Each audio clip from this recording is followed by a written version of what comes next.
Hi, my name is Caitlin Purdue, and this is my video that I'm doing on A Modest Proposal by Jonathan Swift. It's about the economic and just basically the state of Ireland in the 18th century. What was happening in England in 1729? Describe life for a regular person. So if I was living in Ireland in 1729, I would most likely be Roman Catholic, because 80% of that population was Roman Catholic. I would be working on a farm because I wasn't allowed to have a better job. I would be paying exorbitant amounts of rent to a Protestant landlord.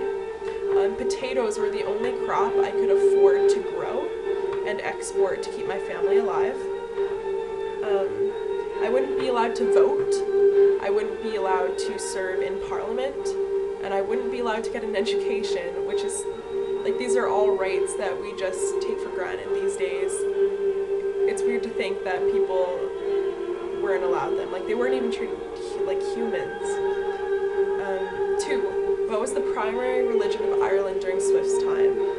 The primary religion was Catholicism, and the second one was Protestant. The Protestants had way more power since they were all English or Anglo-Irish, and they comprised about 20% of the population at that time. 3. Who owned most of the land in Ireland at this time? At this time, Protestant landlords were basically the norm, as well as they used middlemen, so people in Ireland would collect the rent and be the landlords, and then they would give the rent to people that were back in England, so that weren't even living there, and that was called absentee landlords. 4. What caused the destruction of over 90% of Ireland's potatoes, leading to mass starvation? So I looked the correct name of this one up, and it's called Phytophthora infestans. Not sure if I said that right. It's a form of potato blight. It's not caused by a fungus, but a pseudofungus. It's very similar, so basically no difference between a fungus. 5. What 3 factors led to a decrease in the population of 2 to 3 million Irish citizens between 1846 and 1851? So one of the factors was starvation, because all they were growing were potatoes, and when they had the potato blight, that was basically their main source of food. They couldn't afford to feed themselves, and about 1.5 million people died of starvation.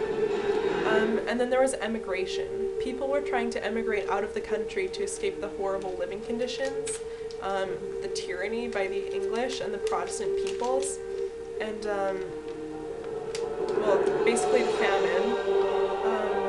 B. What became known as coffin ships? Coffin ships were the ships that left full of Irish and Roman Catholic immigrants.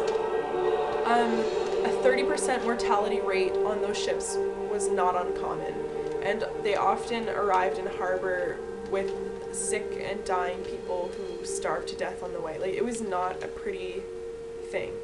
But yeah, they were so desperate they had literally no choice but to do this, because like this was one of their only ways out of the country, and they would rather do that than starve to death in Ireland. So this has been my video. I hope it has been educational and not a terrible bore to watch. And Carrie, I completely agree with the not being comfortable about doing a video of yourself and about being prettier in person. So yeah, thank you for watching.